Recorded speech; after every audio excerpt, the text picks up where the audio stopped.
Okay. ఇవాళ మీరు ఎక్కడి దాకా వచ్చారు?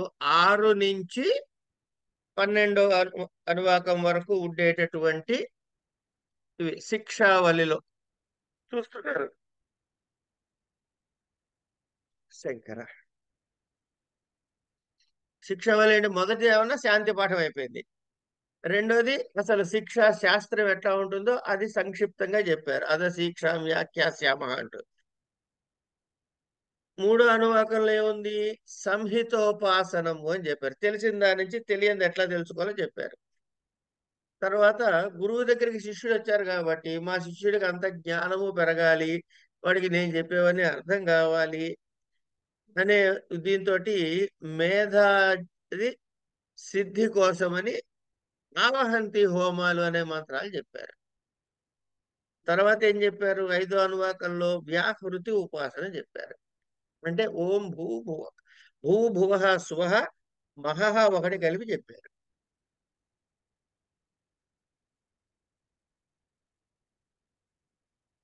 ఇక 6, 7, 8 6, 7, 8 మూడేమన్నా సంహిత ఉపాసన, 5ఏమన్నా వ్యాహృతి ఉపాసన, 6 హిరణ్మయోపాసన, 7 పాంథోపాసన, 8 ప్రణవోపాసన అని ఈ మొత్తం 5 రకాల ఉపాసనలు మనకి ఈ శిక్షావళిలో కనపడతాయి. కనుక 6లో హిరణ్మయోపాసన అంటే ఏంటి?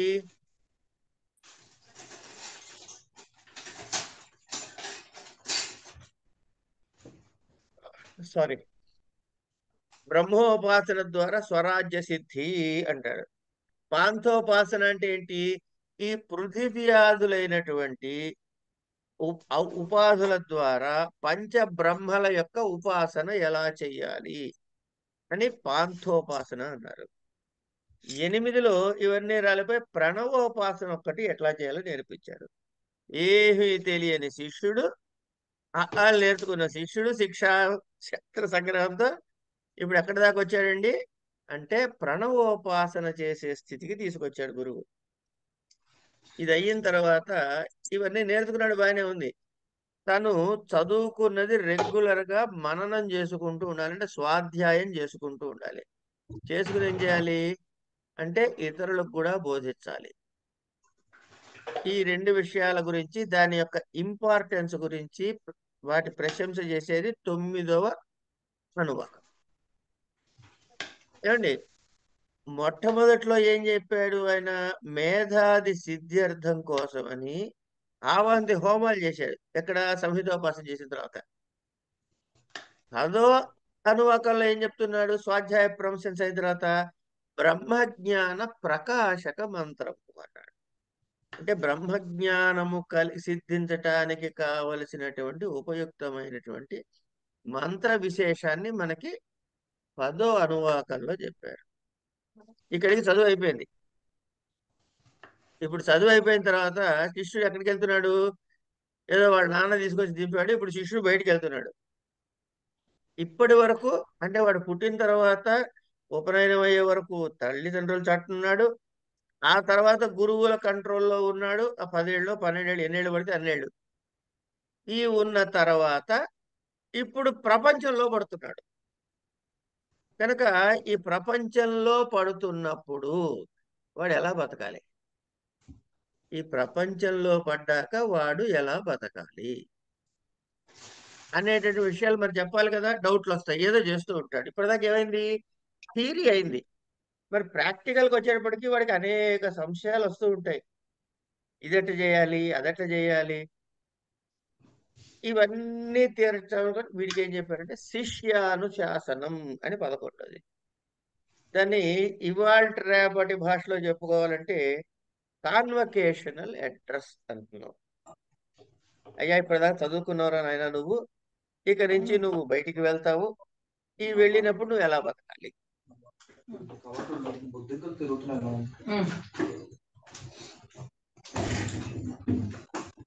అదే విషయాన్ని అక్కడ బోధ జరుగుతుంది. ఇట్లా మరి వీడి దేనికి పరమ ప్రమాణంగా స్వీకరించి వాడు నడవాలి అంటే మనకి 5 రకాల ఉపాసనలు చెప్పారు. కాయక వ్యాపారాలు, యజ్ఞాలు, పంచ యజ్ఞాలు చెప్పారు. వాచిక వ్యాపారమైనటువంటి జపాలు అవి చెప్పారు. 4 అనువాకంలోను 10 అనువాకంలోను ఇవన్నీ చెప్పిన తర్వాత మనకి ఏంటి పరమ ప్రమాణం అంటే శృతి మాత్రమే పరమ ప్రమాణం అని చెప్పారు. ఇలా ఇవన్నీ చెప్పిన తర్వాత మనకి అసలు ఆ మోక్ష పథం ఏమిటి? పాంథోపాసన ఏం చెప్పారు అంటే ఒక వ్యష్టి సమష్టి అంటే అండపిండాండాలకి అన్వయ వాటి రెండింటి యొక్క కోరిలేషన్ ఎలా అని చెప్పారు. యజ్ఞాల వివరాలు చెప్పారు. స్వాధ్యాయాన్ని గురించి గొప్పతనాన్ని చెప్పారు. బ్రహ్మయజ్ఞం యొక్క ప్రశంసని చెప్పారు. అయిన తర్వాత 7 రకాల ఆలోచన విధానాలని గురువు చెబుతారు. అంటే ఇంకా 12 అనువాకం ఏమిటి అంటే మొదటి అనువాకం యొక్క రిపిటేషన్ శాంతి పాఠమే చెప్పండి అమ్మా. ఇక్కడ పుట్నాల పప్పు వద్దమ్మా. పుట్నాల పప్పుతో మేము ఏం చదువుకోవద్దు. చిన్న మార్పు ఉంటుంది. శాంతి మంత్రం ఏమిటది? చివర్లో బ్రహ్మవాదిశం అని భూతకాలంలో చెప్పబడుతుంది. అంతే, అదొక్కటే తేడా. ఈ విధంగా మొత్తం శిక్షావల్లి పూర్తవుతుంది. ఇందులో 11వ అనువాకాన్ని మనము ముఖ్యంగా నేర్చుకోవాలి. అసలు ఉపాసన అంటే ఏమిటో మీకు అర్థమైపోయింది కదా. ఉపాసన అంటే ఏమిటి అంటే మనకి ఇంద్రియాలు ఉన్నాయి. ఈ ఇంద్రియాలు లౌకికంగానే ఉంటాయి ఏమండి. వీటిని ఇంద్రియజన్యమైనటువంటి అంశాలని వదిలేసి పారమార్థిక తత్వాన్ని, జ్ఞానాన్ని సంపాదించాలి శిష్యుడు. అయితే వీడి దగ్గర ఉన్నవి ఇంద్రియాలే, కానీ వీటి సహాయంతో వాటిని తెలుసుకోవాలి. అంటే ఏంటి? ఒక తెలిసిన దాని ద్వారా ఒక తెలియని అంశాన్ని మనం సాధించాలి. అంటే ఒక మనకు అవగాహనలో ఉన్న అంశాన్ని పట్టుకుని మనకి అవగాహనలో లేని విషయాన్ని అవగాహనలో తెచ్చుకోవటం. ఇప్పుడు మనకి దీనికి ఓ పరుగు పందెంలోనో ఎక్కడో పాల్గొనాలనుకోండి, మనం ఏం చేస్తాం? ముందు చిన్న చిన్నగా పరుగులు పెడతాం. ఎక్కువ పరుగులు పెట్టంగా నెమ్మదిగా ఓ రోజు ఒంటికి. ఇప్పుడు కొంతమంది ఏమనుకుంటారు? మొక్కుకుంటారు. ఏంటి? నేను ఇక్కడి నుంచి ఫలానా ఊరు దాకా ఏదో నడిచి వస్తానని ఏదో అంటారు. లేదు, ఇప్పుడు అయ్యప్ప దీక్షలు తీసుకుంటూ ఉంటారు. వాళ్ళు 60 కిలోమీటర్లు ఎంత నడవాలి. దానికి ఏం చేస్తారు? ముందు వాళ్ళ ఊళ్ళో 1 కిలోమీటర్, 2 కిలోమీటర్, 3 కిలోమీటర్ నడవడం ప్రాక్టీస్ అవుతుంది. అట్లాగే మనము ఒక గొప్ప విషయాన్ని సాధించడానికి కొంత మన ప్రయత్నాలు మనం చేయాల్సిన అవసరం. అందుకని ఏం చేయాలి అంటే మనం కొన్ని టెక్నిక్స్ అందాం. అంటే ఇప్పుడు మనకి తెలియని విషయం ద్వారా తెలిసిన విషయం ద్వారా తెలియని విషయాన్ని పట్టుకునే ప్రయత్నం చేయటమే ఉపాసన. ఎట చేసామయ్యాడో చిన్న ఉదాహరణ చెబుతారు పెద్దవాళ్ళు. ఇప్పుడు మనం మొత్తం భారతదేశానికి నమస్కారం పెట్టవయ్యా అని అన్నాం అనుకోండి. ఎక్కడికి వెళ్ళి పెడతారు అంటే భారతదేశము మొత్తానికి నమస్కారం పెట్టాలంటే మీరు కాశ్మీర్ వెళ్తారా, కన్యాకుమారి వెళ్తారా, ఇటు సైడ్ బాంబాయి అటు సైడ్ వెళ్తారా, లేకపోతే అటు సైడ్ కలకత్తా అటు సైడ్ వెళ్తారా, ఎటు వెళ్తారు? ఇది మనకి ఊహకి అందనటువంటి అంశం. కనుక మనం ఏం చేసాము అంటే ఒక జెండాను తయారు చేసుకున్నాం. ఈ జెండా ఏమిట్రా అంటే నా భారతదేశానికి ఈ జెండా గుర్తు. అంటే ఇంత పెద్ద భారతదేశం ఇంత చిన్న జెండాలోకి వచ్చేసింది. అంటే ఈ జెండా ముఖ్యమా, భారతదేశమా మీ దృష్టి ఉన్నది అంటే కనపడేది జెండా, కానీ భావనలో ఉన్నది దేశం. అంతే కదండి.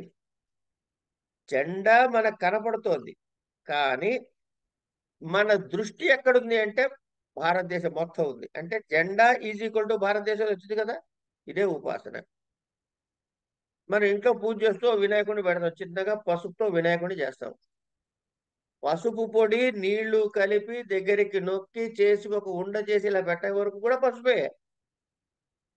కానీ ఆవాహన అనే మంత్రం చదివిన తర్వాత అది వినాయకుడు అవుతున్నాడు. నీ భావనలో వినాయకుడు వచ్చాడు. అని చేత ఇప్పుడు మీరు పూజ చేస్తున్నది ఎవరికి? పసుపు ముద్దక, సర్వశక్తిమంతుడైన వినాయకుడికి. అంటే కనపడేది పసుపు ముద్ద, భావనలో ఉన్నది వినాయకుడు, గణేశుడు.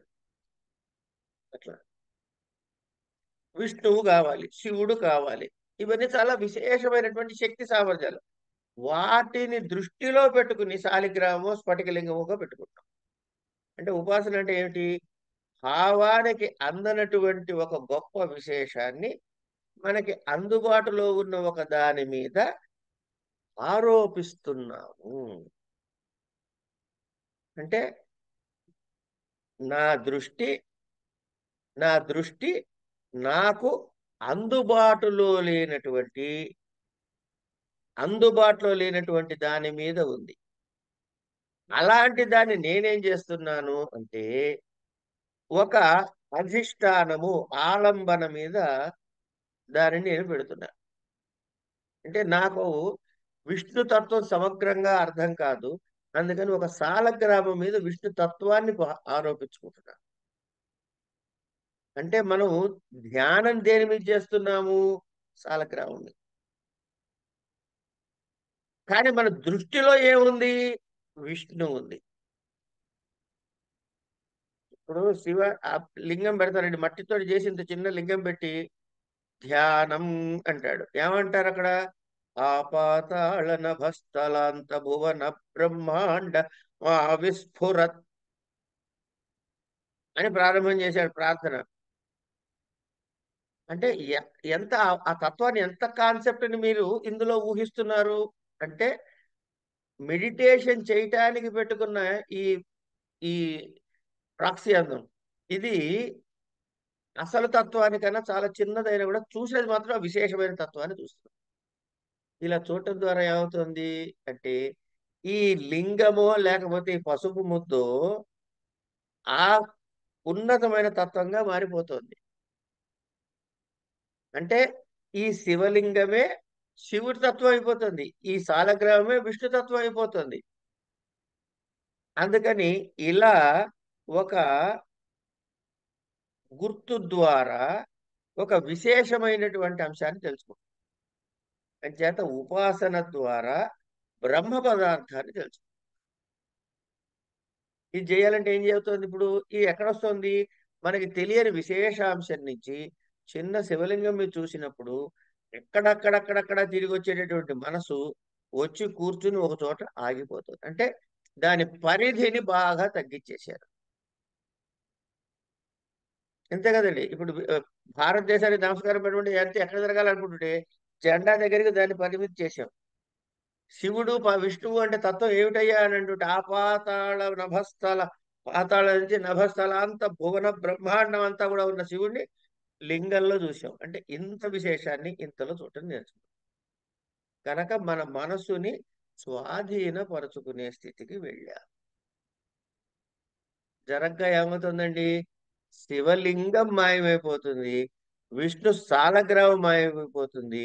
అక్కడ శివుడు కనపడతాడు, అక్కడ విష్ణువు కనపడతాడు.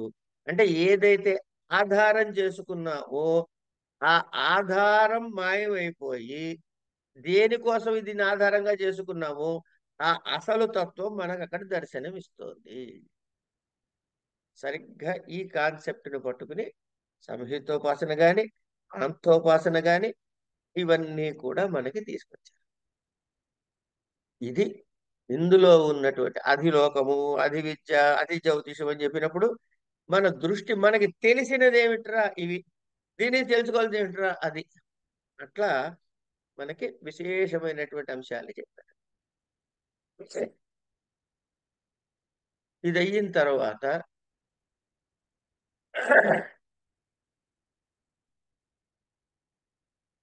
ఇంకేముంది? పాంక్తోపాసన. సంహితోపాసన, వ్యాహృతోపాసన, హిరణ్య గర్భోపాసన అయిపోయిన తర్వాత పాంక్తోపాసన. పాంక్తోపాసన ఏం చెప్పాడు? అంటే 5 అంశాల మీద చెప్పాడు. మహాభూతాలు, ప్రాణాలు, ఇంద్రియాలు, జ్ఞానేంద్రియాలు, తన్మాత్రలు ఇవన్నీ. అంటే మొదటి 3 కూడా మనకి ముఖ్యమైన విషయానికి సాధనకి ఉపయోగపడే విధంగా ఆ ఉపాసనలు చేసి, ఈ పాంక్తోపాసన దగ్గరికొచ్చేటప్పటికి లోతైనటువంటి ఆధ్యాత్మిక తత్వాల్ని మనకి బోధపరిచే ప్రయత్నం జరుగుతుంది ఇక్కడ. ఆకాశము, వాయువు, అగ్ని, ఆపహ, పృథివీ, ప్రాణాలు, ప్రాణాపాన వ్యానోదాన సమాన సప్తులు, కర్మేంద్ర వాక్పాడి పాద పాయుపస్థలు, జ్ఞానేంద్రియాలు త్వచక్షు శ్రోత జిహ్వాఘ్రాణాలు, తన్మాత్ర శబ్దస్పర్శ రూప రసగంధాలు, ఇట్లా ఇవి వీటి గురించి మనకి ఎక్స్ప్లెయిన్ చేస్తాడు. అంటే ఇక్కడ ఏమవుతుంది? జీవుడు, జగత్తు, ఈశ్వరుడు అనేటటువంటి 3 అంశాల మీద మనకి ఇప్పటి వరకు చెప్పి లోతైన అంశాలు ఇప్పుడు మనకి ప్రకటన చేశారు. ఇక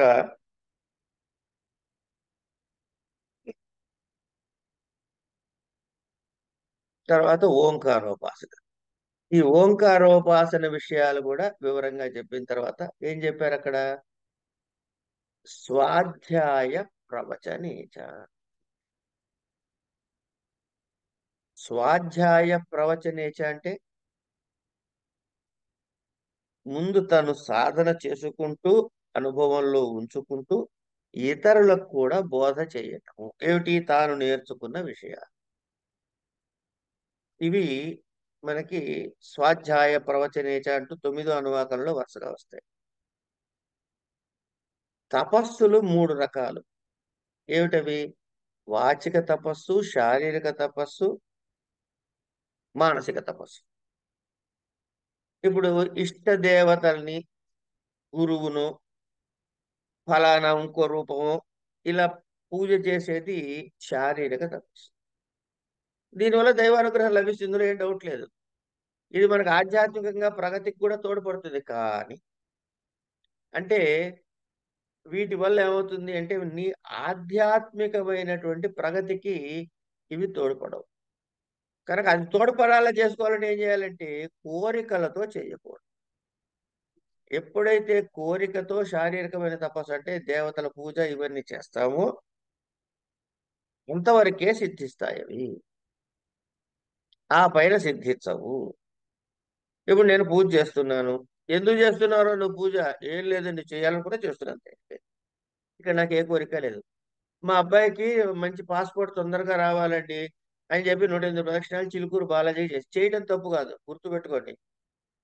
అంతవరకే సిద్ధిస్తుంది.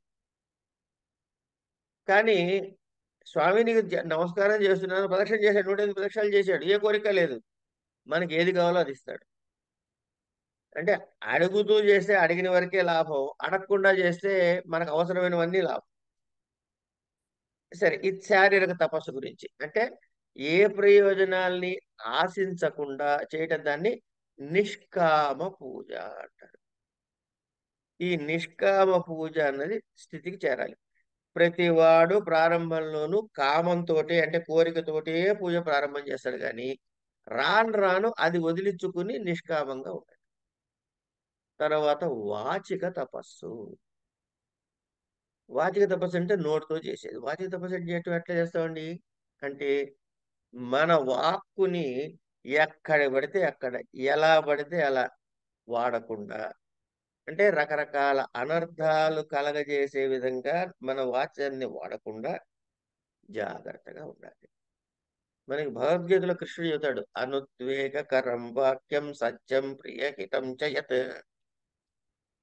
వాక్ ఎట్లా, వాచిక తపస్సు అంటే ఏమిటి అన్నదానికి అనుద్వేగకరం వాక్యం, మనకి ఆవేశం కలిగేలా మాట్లాడదు, సత్యం మాట్లాడాలి, ప్రియం మాట్లాడాలి, నిజం మాట్లాడాలి, తీయగా మాట్లాడాలి. అంతేకాదు హితం చయత్ అంటే ఎప్పుడూ కూడా అవతల వాడికి సుఖాన్ని కలగజేసేలా మాట్లాడాలి. అంటే ఇతరులకు బాధ కలిగేలా మాట్లాడకూడదు. వీలైనంత వరకు ప్రియంగా మాట్లాడాలి. అన్యాయంగా, అధర్మంగా మాట్లాడకూడదు. అవతల వాడికి అంటే కష్టంలో ఉన్నవాడికి సుఖం కలిగేలాగా, ఉపశమనం కలిగేలాగా, హితం కలిగేలాగా మాట్లాడాలి. ఏవండీ ఇదొక్కటి ప్రాక్టీస్ చేస్తే సగం గొడవలు వదిలిపోతాయి ప్రపంచంలో. దేవుడు తెలుసుకుంటామో తెలుసుకోమో పక్కకు పెట్టండి గానీ, ఈ మాత్రం గనక మనం అనుభవించగలిగితే, ప్రాక్టీస్ చేయగలిగితే ప్రతి ఒక్కడు తన పరిధిలో సుఖ సంతోషాలు వద్దన్నా ఉంటాయి ప్రపంచంలో. ఎందుకు? మన మాటే అవుతే విషం అవుతుంది, లేతే అమృతం అవుతుంది. మనం మాట్లాడే పద్ధతిలోనే అవతలోడిని ఏడిపిస్తున్నామా, నవ్విస్తున్నామా తెలుస్తుంది. అంటే కష్టాలొచ్చినప్పుడు ఇంకా వాడు కుంగిపోయేలా మాట్లాడుతున్నామా, లేకపోతే వాడిని ఊరడించి వాడు ఆ కష్టాల నుంచి బయటపడేలా మాట్లాడుతున్నామా చెప్తుంది. అట్లాగే ఇదే మన సంసారంలోకి లాగాలా, ముక్తి వైపుకి తీసుకెళ్ళాలనేది కూడా ఇదే. ఇది మాటల యొక్క విలువ.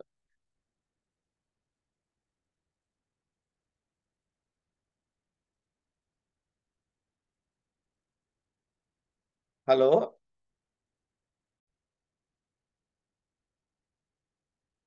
కనుక ఈ కాయిక, వాచక తపస్సుల మీద మన్ని ఫోకస్ తీసుకెళ్లారు. తీసుకెళ్ళిన తర్వాత మానసిక తపస్సు. ఇక మానసిక తపస్సంటే ఏం జేయాలి?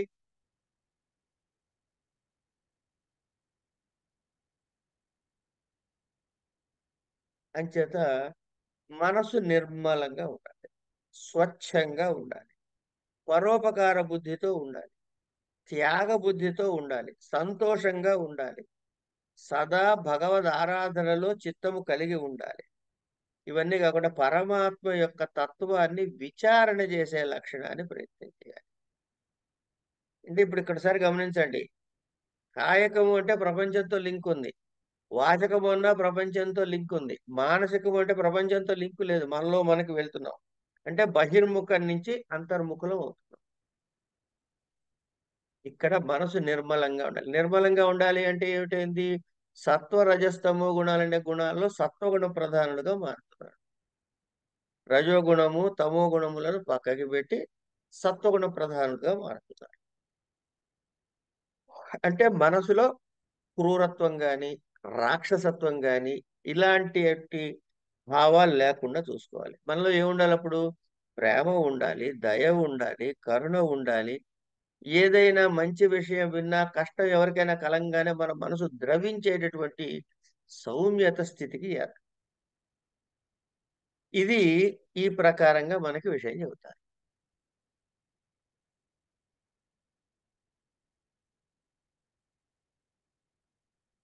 అట్లాగే మన మనసులోనే కలిగే భావాల్ని కూడా మనం శుద్ధి చేసుకుంటూ ఉండాలి. అంటే దుర్మార్గపుటి ఆలోచనలు లేకుండా ఉండాలి. ఇది అంటే ఈ ఉపాసన యొక్క లాభం ఏంటంటే మనసుని అదుపులోకి చేసుకోవడం. మనసుని లగ్నం చెయ్యటం. కనుక ఈ పంచ మహాయజ్ఞాలు విలువల ప్రాధాన్యతను మనకి చెప్తుంది. ఎందుకు? ఎవరికైతే విలువలు లేవో వాళ్ళు ఉద్ధరించబడటం కష్టం. వేదంలో మనకి 2 విషయాలు చెప్తుందండి. ప్రధానంగా చెప్పేదేంటంటే మొత్తం వేదం తీసుకుంటే దాన్ని 4 భాగాలుగా చెబుతారు. సంహిత, బ్రాహ్మణము, ఆరణ్యకము, ఉపనిషత్తులు. ఈ సంహిత, బ్రాహ్మణములు, ఆరణ్య వరకు చూస్తే అవి కర్మలను బోధిస్తాయి. కర్మకాండని అంటే దీన్ని ప్రవృత్తి మార్గము అంటారు. ఇక్కడ ఇక్కడ మనకేముంటాయి? యజ్ఞాలు, యజ్ఞయాగాదు వాటికి కావాల్సిన సామాన్లు వగైరా వగైరా అన్నీ ఇక్కడుంటాయి. ఇవి, ఇవి త్యాగం చేసి మానసికంగా ఇవే కార్యక్రమం చేస్తాం. అర్థం కావాలంటే మనం ఇంతకుముందు చెప్పుకున్నట్లుగా ఓ విష్ణువుకి పూజ చేయాలి. ఓ బుట్టెడు పూలు తెస్తాము. లేదు జేబులో రూ. 100 ఉంటే రూ. 10 పూలు తీసుకొస్తాము. ఓ కొబ్బరికాయ ఏవో చేస్తాం అట్లా. ఇవన్నీ ఒక పరికరాలండి. సపరికరముగా చేసే పూజ కర్మ. మన దగ్గర ఏం లేవు. వాడు కళ్ళు మూసుకొని కూర్చుంటాడు. నాకు విష్ణుమూర్తికి నేను పూజ చేయాలి అనుకుంటాడు. వెంటనే ఓ బండెడు పూలు తీసుకొస్తాడు. రకరకాల పూలు తెస్తాడు. మనం ఎప్పుడు చూడని పూలు కూడా వస్తాయి వాడికి.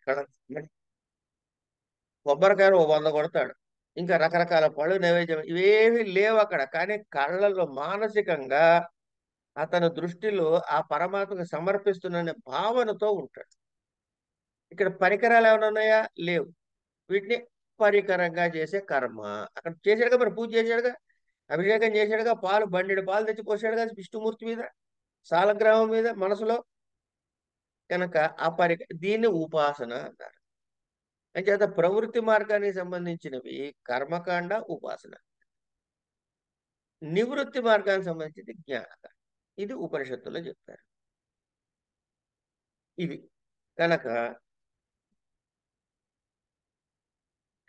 ఇలా వచ్చిన తర్వాత వీడు ఎప్పుడు వచ్చాడండి ఇంతకీ గురుకులానికి? అంటే 8వ సంవత్సరంలో వచ్చాడు అనుకుంది. ఉపనయనం అయిన వెంటనే తీసుకొచ్చి తండ్రి దింపాడు. ఓ 12 ఏళ్ల పాటు గురుకులంలో ఉన్నాడు. నేర్పించాడు. ఎందుకంటే బ్రహ్మజ్ఞాన ప్రకాశక మంత్రాలు అని కదా చెప్పుకున్న 10వ అనువాకంలో. అంటే బ్రహ్మజ్ఞానం కలిగే స్థితి వరకు వచ్చాడు. వీడికి ఏమొచ్చింది అంటే థియరీ వచ్చింది. నేర్చుకున్నాడు. అంతా నేర్చుకుంటూనే ఉన్నాడు. థియరీ వచ్చింది. కానీ వాడికి ప్రాక్టికల్ రాలేదే. సరే, ఇప్పటి వరకు వాడు ఎట్లున్నాడు? వాడి గురుకులంలో భోజనం ఫ్రీ, వసతి ఫ్రీ, అంటే బోర్డింగ్ అండ్ లాడ్జింగ్ ఫ్రీ. మొదట ఏం చేశాడు? ఏమి ఎలా ఎలా నేర్చుకోవాలో, జీవితం అంటే ఏమిటో, విలువలంటే ఏమిటో, ప్రపంచంలో బతకాలంటే కావలసిన విశేషాలు ఏమిటో ఇవన్నీ నేర్పించాడు. ఈ తర్వాత స్థితి ఏమిటవుతుంది అంటే ఇంటికి వెళ్తాడు, పెళ్లి చేసుకుంటాడు, గృహస్థాశ్రమంలోకి ప్రవేశిస్తాడు. అంటే ఇక్కడ పరిస్థితి ఏమిటి? ఇప్పటి వరకు నేర్చుకున్న థియరిటికల్ నాలెడ్జ్ని ఇప్పుడు ప్రాక్టికల్ నాలెడ్జ్లోకి వెళ్తున్నాడు.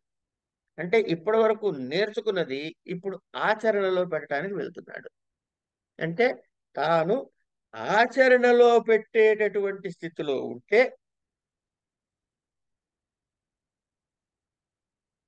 తాను నేర్చుకున్న విద్యలని, తాను నేర్చుకున్న అంశాలని అనుభవపూర్వకంగా ప్రాక్టీస్లో పెట్టబోతున్నాడు. అంటే లోక వ్యవహారంలో పడబోతున్నాడు. లోక వ్యవహారంలో పడబోతున్నప్పుడు ఏమిటవుతుంది? థియరీలో నేర్చుకున్న దానికిను అక్కడికి వచ్చిన తర్వాత జరిగే వ్యవహారానికిను ఎన్నో ఇబ్బందులు వస్తాయి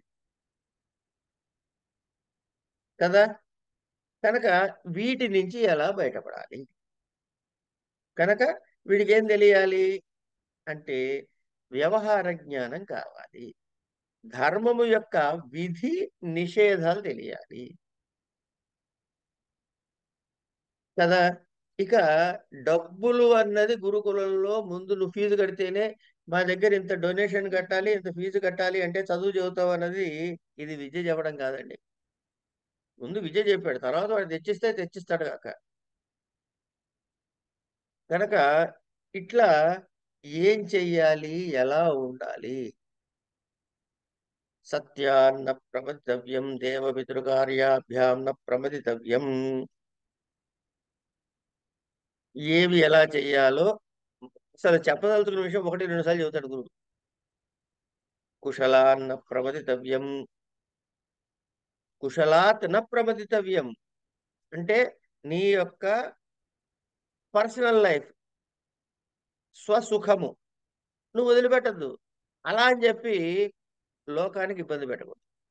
ఇట్లా అనేకమైనటువంటి విషయాలు మనకి 11వ అనువాకంలో నేర్పిస్తాడు. అంటే ఏమిటి? ఇప్పుడు దేవపితృ కార్యాభ్యాం అని అన్నాడు. ఇప్పుడు దేవపితృ కార్యాభ్యాం అంటే ఏమిటి అర్థం?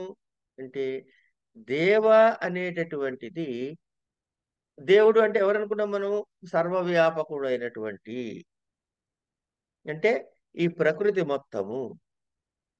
ప్రకృతి ఏమిట్రా అంటే ప్రత్యక్షమైన దైవ స్వరూపమే. పంచభూతాలు మనకి ప్రత్యక్ష దైవాలు.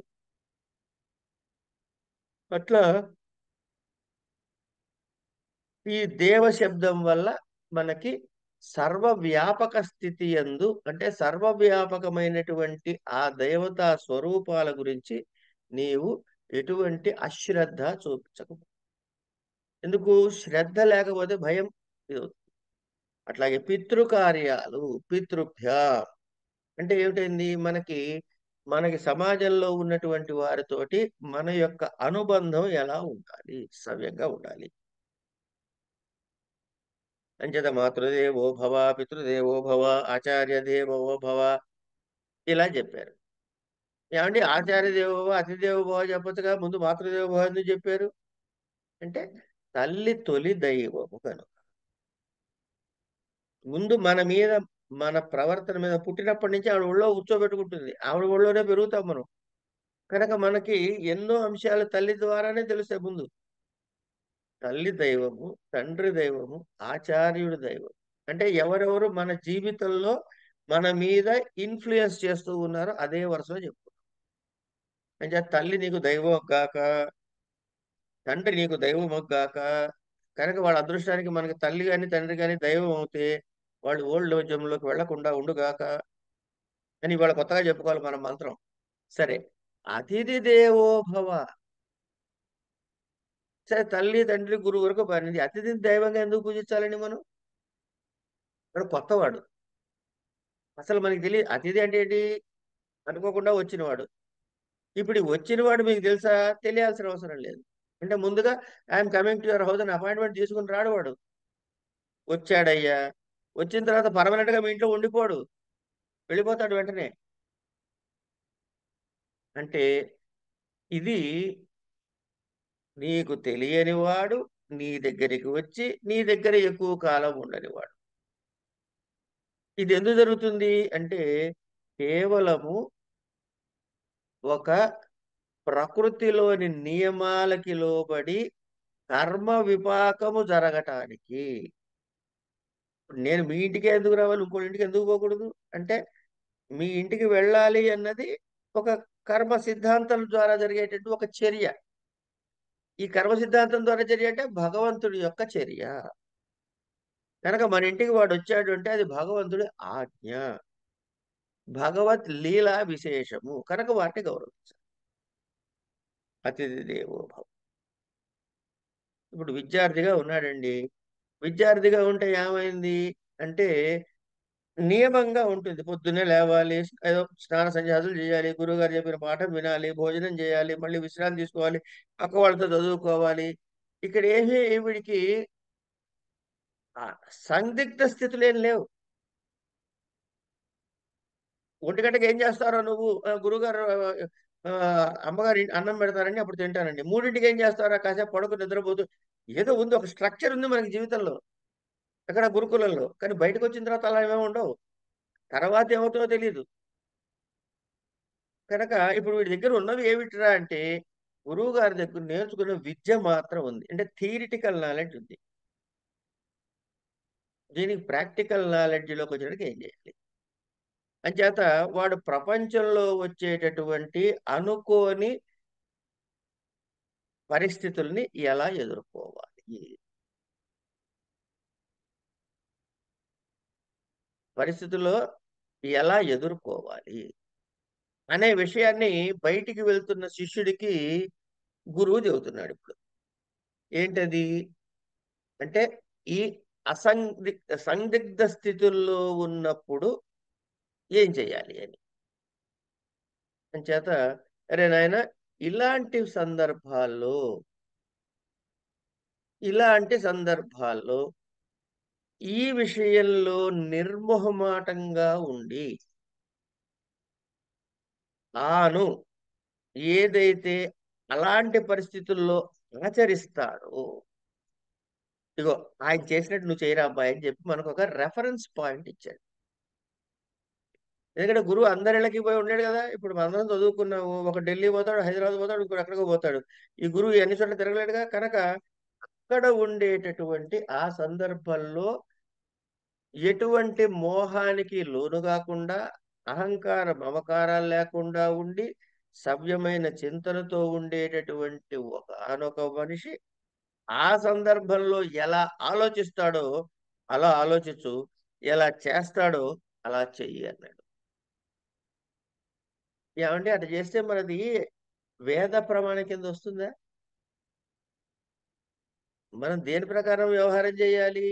ఒక ప్రమాణం కావాలంటే ఏంటి కావాలి? అంటే శృతి ప్రమాణం ఉండాలి. శృతి ప్రమాణము, స్మృతి ప్రమాణము, శిష్టాచారము అని 3 రకాలు చెప్తారు. శిష్టాచారము అంటే శృతి స్మృతి ప్రమాణమును అనుసరిస్తూ ఉండి తాను చరించేవాడు. కనుక శిష్టాచారము అనగా శృతి ప్రమాణంతో సమానము. అంటే ముందు అల్టిమేట్ శిష్టాచారము ఒక ఆయన చేస్తున్నాడు. కానీ ఆయన చేస్తున్న దానిలో స్మృతి ప్రమాణం ప్రకారం చూస్తే కొంచెం తేడా అనిపించింది అనుకుందాం. అప్పుడు శిష్టాచారంగా ఆయన చేసింది కాదు, స్మృతిలో చెప్పింది చేయాలి. ఏమంటే స్మృతి ప్రమాణానికి శృతి ప్రమాణానికి శృతిలోనూ తేడా ఉందండి అంటే శృతి చెప్పింది చేయాలి. అంటే సర్వ ప్రమాణమైనది, పరమ ప్రమాణమైనది శృతి, వేదము. దానికి భిన్నము కానటువంటి చర్యలు స్మృతి ప్రమాణము ప్రమాణమే, శిష్టాచారము ప్రమాణం. అంచేత నేను ఎట్లా దీని నుంచి ఆచరిస్తాను అంటే నాకు రాగద్వేషాలు ఉండవు, సుఖదుఖాల మీద ఉండవు. కనుక ఏది చెయ్యాలి, ఏది చెయ్యకూడదు అనేటటువంటి జ్ఞానం నాకు చెప్పి, అంటే ధర్మాచరణకు కావలసినవన్నీ చెప్పి ఏ వరుసలో చేయాలరా అంటే శృతి స్మృతి శిష్టాచార. ఇది.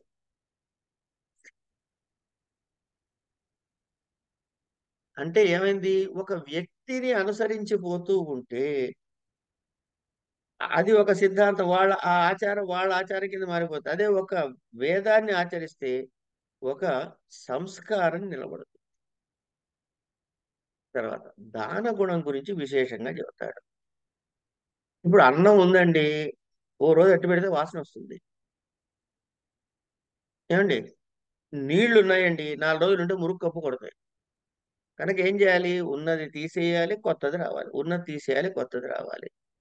అలాగే ఆలోచనలు కూడా ఎప్పుడు ఓ చెత్త ఆలోచన మీద కూర్చొని అక్కడే ఉంటే అది చెత్త అవుతుంది. అందుకని దానము, దానము యొక్క విశేషాంశాన్ని చెప్తారు.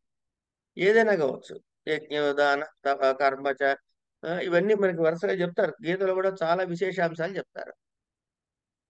కానీ ఈ ధర్మ సంకటము ధర్మ సూక్ష్మము దగ్గరకు వచ్చేటప్పటికి అందులో ఉండే పండితుడిని, అనుభవజ్ఞుడిని, ఆలోచనాపరుణ్ణి, స్థిరమైన చిత్తము కలిగిన వాడిని, ఇతరుల యొక్క బలవంతానికి లొంగిపోయి వాడి ఇష్టం వచ్చినట్టు చెప్పకుండా ఉండేటటువంటి వాడిని,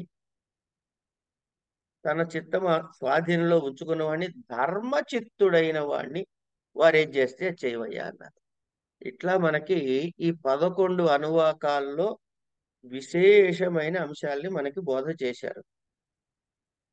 ఇది ప్రతిదీ మళ్ళీ చెప్పుకుంటే ప్రతి అనువాకాన్ని వివరంగా చెప్పుకుంటూ పోవాల్సింది అవసరం లేదు. ఎందుకంటే మనం వివరంగా చెప్పేసుకున్నాం కాబట్టి. సంశయం ఉంటే ఒకసారి మళ్ళీ మొత్తం వీడియోలు వినండి. ఇది కేవలం ఈ భృగువల్లి, శిక్షావల్లి వీడియోలు ఏవైతే ఉన్నాయో ఇవి పరీక్ష కోసం మాత్రమే వినక్కర్లేదండి.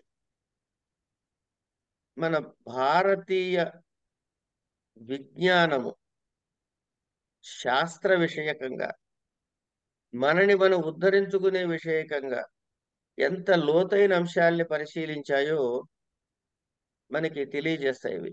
కనుక పరీక్ష కోసం కాకపోయినా 1, 10 సార్లు వినదగ్గటువంటి, తెలుసుకోదగ్గటువంటి అంశాలు. వీటి మీద చూడటానికి చిన్నగా ఉంటుంది. కానీ వీటి మహానుభావులు చేసిన వ్యాఖ్యలు చూసినట్లయితే అందులోని విశేషాంశాలు బోలెడు బోధపడతాయి మనకి.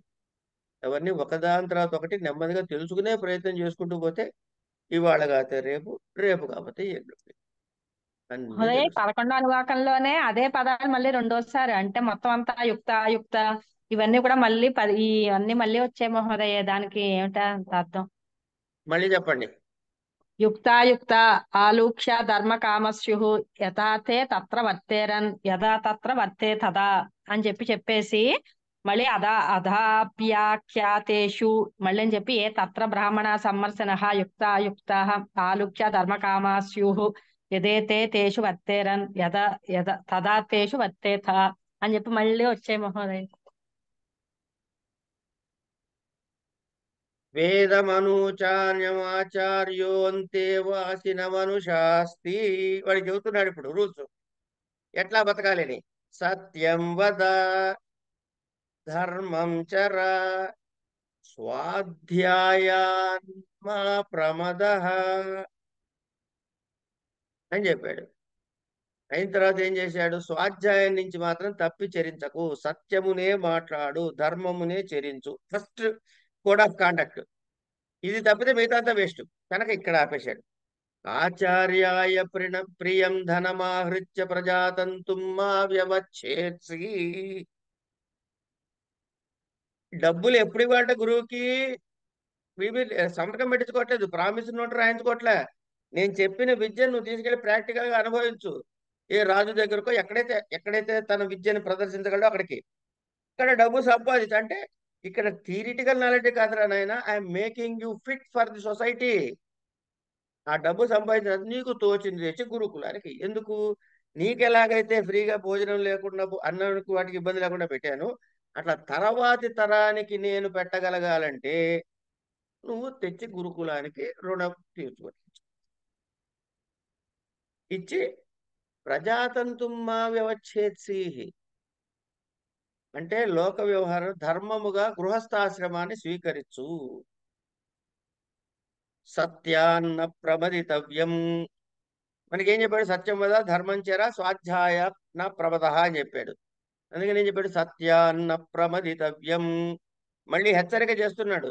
ధర్మాన్ని కుశలాన్న ప్రమదితవ్యం, భూత్యైన ప్రమదితవ్యం. తర్వాత ఏం చేయాలట? స్వాధ్యాయ ప్రవచనాభ్యాం న ప్రమదితవ్యం.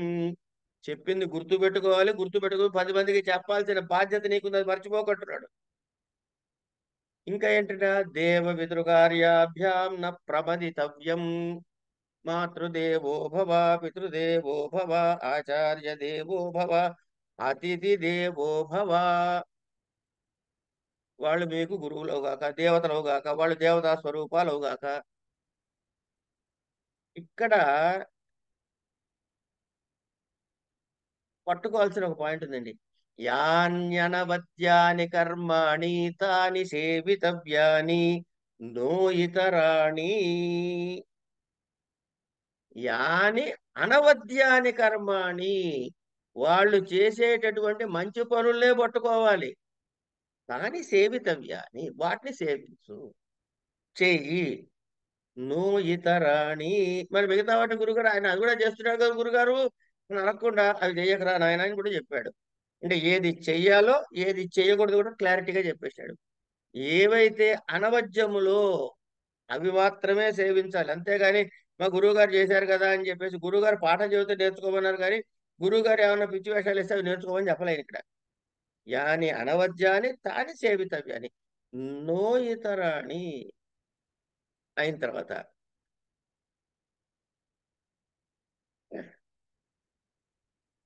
యాన్యస్మాకం సుచరితాని తాని త్వయోపాస్యాని నో ఇతరాణి. ఆయన ఎలా నడుచుకుంటాడో అలా మంచివి మాత్రమే నువ్వు నడుచుకో అని దాన్ని చెప్పాడు. తర్వాత దానం చేసినట్టు చేయాలట. శ్రద్ధయా దేయం, శ్రద్ధగా ఇవ్వాలి. శ్రద్ధయా అదేయం, శ్రియాదేయం, క్రియాదే. అయ్యో నాకు ఇంతే శక్తి ఉంది, నేను ఇంతకన్నా ఇవ్వలేకపోతున్నాను దుఃఖపడుతూ ఏడుస్తూ అంటే సిగ్గుపడుతూ ఇమ్మన్నాడు. క్రియాదేయం, సంవిదాదేయం. ఇది అయిన తర్వాత ఇప్పుడు ఇవన్నీ చెప్పేసిన తర్వాత అథ ఎదితే కర్మ విచికిత్సావా వృత్త విచికిత్సావా స్యాత్. నీకు కర్మలో గాని వృత్తంలో గాని ఎక్కడైనా సంశయాలు వస్తే ఏ తత్ర బ్రాహ్మణ సమ్మర్షిణ యుక్త అయుక్తా అంటే మంచేదో చెడేదో తెలిసిన వాడు, కోపము లేనివాడు, అరూక్ష అనమాట. లూక్ష అనేది వాడతారు, అలూక్ష కాస్త అరూక్ష చదువుకోవాలి. ధర్మకామాలు తెలిసిన వాడు యథా తే తత్ర వర్తేరన్ నడుచుకుంటారో తత్ర వర్తేథ అలాగే నడుచుకో. ఏ తత్ర బ్రాహ్మణ సమ్మర్షిణ యుక్త లోక్ష ధర్మ కామసు ఏ యథాతేషు వర్తేరన్, వారి ఎడలు నడుచుకుంటారో తథాతేషు వర్తేథ, వారి యందు నువ్వు కూడా అలా చరించు. వాళ్ళు చెప్పినట్టు చరించు, వాళ్ళని చూసి చరించు, వాళ్ళని అనుగ్రహించినట్టు వాళ్ళు ఏ విధంగా నిర్ణయం చేశారో అలా నువ్వు నిర్ణయం చేసుకో అని కర్మ విచికిత్సకి వృత్త విచికిత్సకి రెండు భాగాలు చెప్పారు. కర్మ ఏంటి చెప్పారు? యుక్త లోక్షధర్మాసు తే తథా తత్త వర్తేరన్, అలూక్ష ధర్మ కామాస్యు యథా తే తేషు వర్తేరన్, వారి ఎడల వారు చేసేది, వారి ఎడల ఎలా చేయాలో పెద్దవాళ్ళు ఎలా చేస్తున్నారో అలా, ఇట్లా తథాతేషు వర్తేథ ఏష ఆదేశ, ఇది ఆర్డర్, అంతేకాదు ఏష ఉపదేశ, ఏషా వేదోపనిషతే తదనుశాసనం ఏవ ఉపాసితవ్యం ఏవముచైతదుపాస్యం ఇత్యేకాదశానువాకః. శం నో మిత్రశం వరుణః శం నో భవత్వర్యమా శం న ఇంద్రో బృహస్పతిః శం నో విష్ణురుక్రమः త్వమేవ నమో బ్రహ్మణే నమస్తే వాయో త్వమేవ ప్రత్యక్షం బ్రహ్మాసి త్వమేవ ప్రత్యక్షం బ్రహ్మ వాదిశం ఋతమవాదిశం సత్యమవాదిశం తన్మామావీత్ తద్వక్తారమావీత్ ఆవీన్మాం ఆవీద్వక్తారం అని ఇక్కడ మనకి పాస్ట్ టెన్స్ లో చెప్పవచ్చు. ఇక్కడ మొదటి దానికి చివరి దానికి తేడా, ఇది ఒకటే తేడా. ఇట్లా మనకి శిక్షావళి అనేది యథాశక్తిగా పూర్తి చేసుకుంటాం. దీని తర్వాత వచ్చేది ఏమిటయ్యా అంటే, మీకు సిలబస్లు పుస్తకంలో అయితే ఆనందవల్లి బ్రహ్మానందవల్లి అంటారు, అది ఉంది. అది కాదు, మనకి సిలబస్ లో లేదు. తృతీయమైనటువంటి భృగువల్లి ఉంది. భృగుర్వైర్వారుణి వర్ణం పితరముపససార అధీహో భవ్మేతి తస్మాత్ అని భృగువల్లి ప్రారంభం అవుతుంది. ఈ భృగుర్వై వారుణి అని మొదలెట్టారు కాబట్టి భృగు శబ్దంతో మొదలు కాబట్టి భృగువల్లి అన్నారు. శీక్షాం వ్యాఖ్యాస్యామః అన్నారు కాబట్టి శీక్షావల్లి అన్నారు. ఇట్లా ఇందులో కూడా పరబ్రహ్మతత్వాన్ని ఎలా తెలుసుకోవాలి, పరమాత్మ పరమాత్మ పరబ్రహ్మము అంటారు కదా, ఆ బ్రహ్మ పదార్థాన్ని ఎలా తెలుసుకోవాలయ్యా అని వెళ్ళి కొడుకు తండ్రి దగ్గర అడుగుతాడు. అంటే శిష్యుడు గురువుని అడుగుతాడు. అప్పుడు ఆయన కొన్ని టెక్నిక్స్ చెప్తాడు. ఆ టెక్నిక్స్ ద్వారా వీడు సాధన చేస్తాడు. చేసి ఏం చేస్తాడు? కనుక్కుంటాడు. ఏమిటో ఏమిటో కనుక్కుంటాడు. ఏం కనుక్కున్నాడో వాడికే తెలియాలి. చదువుకుంటే మనకి తెలుస్తుంది ఏమండి అని. దానికి ఒక పాయింటర్ ఇస్తాడు. ఎట్ట మరి చదువుకోవాలని, అరే నువ్వే తపస్సు చేసుకురా పో అంటాడు. ఎట్లా తపస్సు చేయాలి, దేని మీద తపస్సు చేయాలి అంటే ఒక పాయింటర్ ఇస్తాడు. ఆ పాయింటర్ ఏమిటో తర్వాత చూద్దాం. ఇట్లా ముందు వెళ్ళి వాడు కనుక్కుంటాడు. కనుక్కున్న తర్వాత ఇంకోటి కనుక్కుంటాడు. అది ఇది కరెక్టే, ఇంకా చేయి తపస్సు అంటాడు. ఇది తప్పు అనలేదు, అది గమనించండి. మళ్ళీ తపస్సు చేయండి. ఇట్లా అన్ని చెయ్యగా చెయ్యగా చెయ్యగా వాడికి ఏమవుతుంది? ఒకటి ఎక్కడో ఒక చోట ఇది అని తెలుస్తుంది. ఆ తెలిసినప్పుడు ఓ ఓ ఇదా అంటాడు. అనగానే ఎస్ ఇదే అని చెప్పి 6వ అనువాకంలో ఆయనకి అసలు విషయం తెలుస్తుంది. అయిన తర్వాత అన్న బ్రహ్మోపాసనము అనే ఒక బ్లాగ్ ఉంటుంది.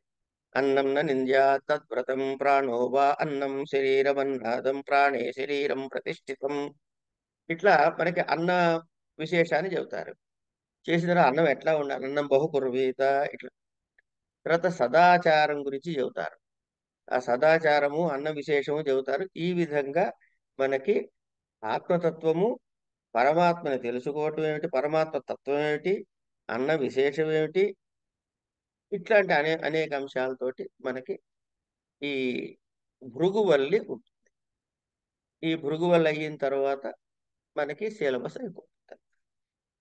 కనుక ఈ విధంగా నెక్స్ట్ చాప్టర్ నెక్స్ట్ సాటర్డేకి మనం భృగువల్లిని తీసుకుందాం.